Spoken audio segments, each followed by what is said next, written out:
The relationship between John Lennon and Paul McCartney, the Beatles' principal songwriters, continues to capture audiences' imaginations. This is the true story of their roller coaster friendship, from its humble beginnings to its tragic end. The cultural landscape in which the two key Beatles songwriters met was very different from that in which they rose to prominence in the early 1960s. The year was 1957, and John Lennon was the lead singer and guitarist in a ragtag teen band called the Quarrymen. The group was named after Quarrybank High School in Liverpool, where the 16-year-old Lennon and his bandmates were all classmates. And while the early music of the Beatles would be predominantly rock and roll, the Quarrymen's stock in trade was skiffle, a pre-rock folk and blues genre. On July 6th of that year, the Quarrymen had a gig at a church fete, or festival, on the outskirts of Liverpool, performing on the same bill as a dog show and a traditional brass band. In the bustling crowd that day was Paul McCartney, then aged just 15. McCartney, having been introduced to the band, impressed the group of older teens with his musicianship by playing a string of rock and roll songs on his guitar. It wasn't long before McCartney was invited to join the group and petitioned for the recruitment of another talented young musician, George Harrison. On July 15, 1958, just over a year after he met Paul McCartney for the first time, John Lennon lost his mother, Julia, in a traffic accident. Though he didn't live with Julia, Lennon adored his mom. She had introduced him to rock and roll and enthusiastically taught him his first chords on the guitar, which she bought for him. Her death crushed the young Lennon, who began to act out more than he ever had before. But in Paul McCartney, he had found a kindred spirit. The younger Beatles' own mother had died of breast cancer when McCartney was 14. McCartney told Rolling Stone, "So we had a kind of bond that we both knew about that. We knew that feeling." While Lennon would later write songs such as Julia and Mother that directly addressed his sense of loss, McCartney would never consciously write about his mother in a Lennon McCartney song. However, McCartney later admitted that his mother's death would have spurred him on as a songwriter. McCartney told Stephen Colbert in 2019, "And I never thought it affected my music until years later. I certainly didn't mean it to be, but it could be."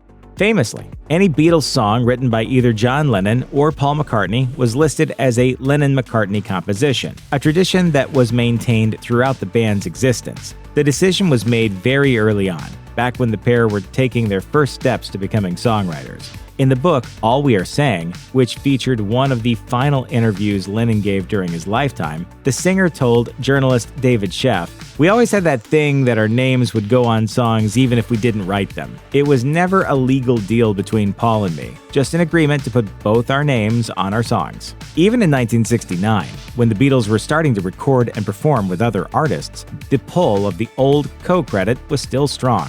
Lennon also admitted in All We Are Saying that his anti-war anthem, Give Peace a Chance, was actually written in collaboration with his wife Yoko Ono. However, the song was still credited to Lennon McCartney on the record.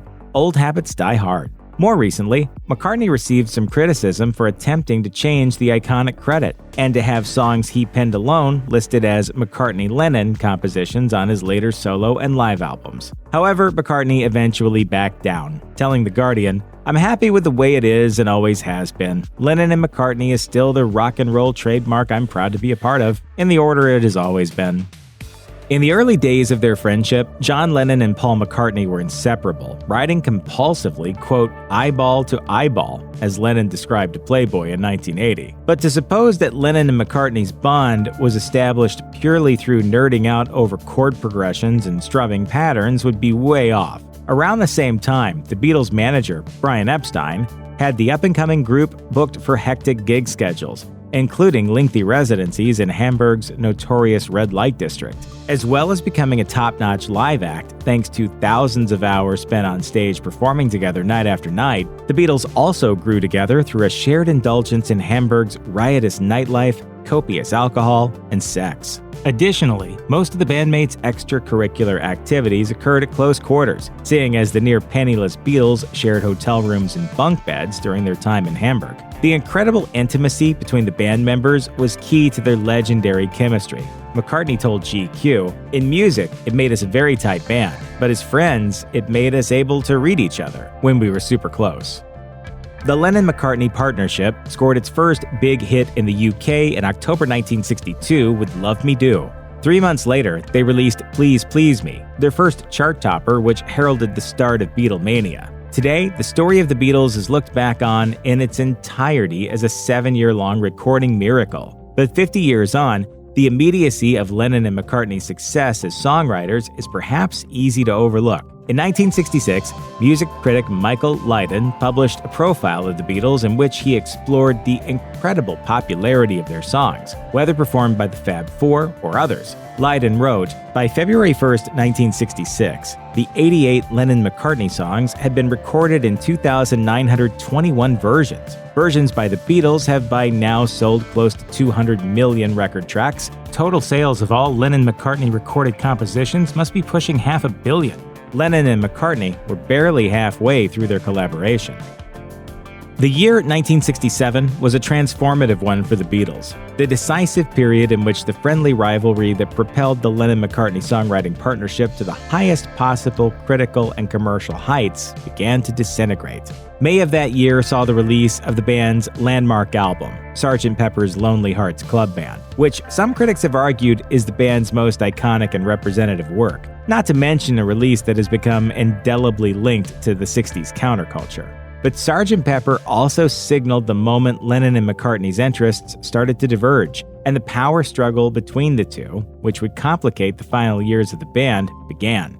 As Rolling Stone notes, the concept album was primarily McCartney's idea, whose role in the group was expanding as Lennon found himself in crisis, withdrawing from the world amid the last turbulent months of his unhappy first marriage. Lennon later commented, "I was still in a real big depression in Pepper, and I know Paul wasn't at that time. He was feeling full of confidence. I was going through murder." Though the Sgt. Pepper tune, A Day in the Life, represents one of the greatest successes in the Lennon-McCartney partnership, the song is emblematic of their increasingly separate songwriting, being a combination of two different compositions. As time went on, it became obvious that Lennon and McCartney's eyeball-to-eyeball songwriting style of the early 60s would never be revisited. As the 1960s wore on, the Beatles were wearing out. As noted by Rolling Stone, in 1968, both John Lennon and Paul McCartney were creating some of their greatest work during the making of the band's famously sprawling White Album. However, the creative directions that the songwriters were going in began to deviate significantly, as did their personal lives. Lennon, head over heels in love and beginning a whirlwind romance with his new partner Yoko Ono, became alienated amid a growing heroin addiction, according to Beatles Bible. But when the band's breakup finally hit the papers in April 1970, it seemed to have all been Paul McCartney's doing. Seemingly out of nowhere, McCartney announced that the Beatles were no longer making music together and that he was going solo. Lennon was quick to characterize McCartney's actions as a betrayal. However, McCartney wasn't the first to leave the band. In fact, he was the last. Lennon had announced he was leaving a year earlier, while George and Ringo had each walked out earlier than that. But in terms of PR, it was McCartney who took the hit for the end of the Beatles. While Paul McCartney's announcement that the Beatles were no more certainly meant he attracted plenty of ire from fans and critics alike, it managed to enrage John Lennon in that it inherently suggested that McCartney was the band's de facto leader. Lennon declared to the press at the time, "I started the band. I disbanded it. It's as simple as that." But the war of words didn't just occur through the press, it was also waged on wax. In 1971, McCartney released Ram, his second album with his wife Linda. The album contained the song Too Many People, which Lennon interpreted as a swipe against him and Yoko Ono. Lennon hit back with the brutal How Do You Sleep, which features the line, "Those freaks was right when they said you was dead." The lyric was a reference to the long-standing urban myth that McCartney died in the early 60s and had been replaced by an imposter. For many, the disunity that characterized the post-Beatles relationship was symbolic of the end of the 60s counterculture, something that Lennon himself noted in his 1970 Rolling Stone interview. "I don't believe in it. The dream is over. I'm not just talking about the Beatles. I'm talking about the generation thing. It's over." The only record on which John Lennon and Paul McCartney can be heard playing together after the dissolution of the Beatles is a bootleg that poorly received A Toot and a Snore in '74, a recording of a drug-fueled jam session. Pitchfork recently called the record atrocious. But the fact that the two most bitterly at odds former Beatles were in the same room and finally making music together again is a testament to the fact that by the mid-70s, the animosity between Lennon and McCartney was finally beginning to dissipate. In interviews from around 1974 and 1975, Lennon was relaxed enough about his relationship with McCartney to openly discuss the idea of a Beatles reunion, even admitting that he would, quote, go along with it if someone else organized it. I haven't worked with Paul because we had a more difficult time, but now we're pretty close. Although Lennon and McCartney never did work together again, it wasn't a conscious decision. Rather, the chance just never arose. Lennon effectively retired from music for 5 years in 1975 to care for his newborn son, Sean, while McCartney claimed it was, quote, pot and politics that meant he was unable to reconnect fully with his former songwriting partner in his final years. McCartney was banned from entering America due to drug offenses, while Lennon and his young family were splitting their time between Los Angeles and New York. John Lennon was killed in the street in New York on December 8, 1980. He was 40 years old and had recently returned to the public eye with the release of his first album in 5 years. In a now infamous clip, McCartney, who had spent the day following Lennon's death in a London studio, tells the assorted press outside, A drag, isn't it? The comment received plenty of criticism, but McCartney was in shock.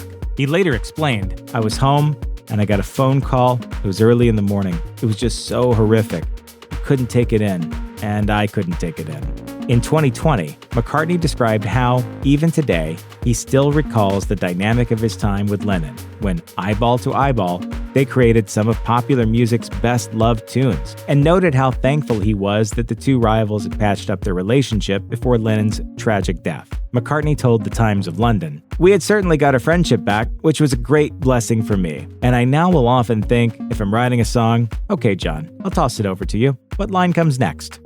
Check out one of our newest videos right here. Plus, even more grunge videos about your favorite musicians are coming soon.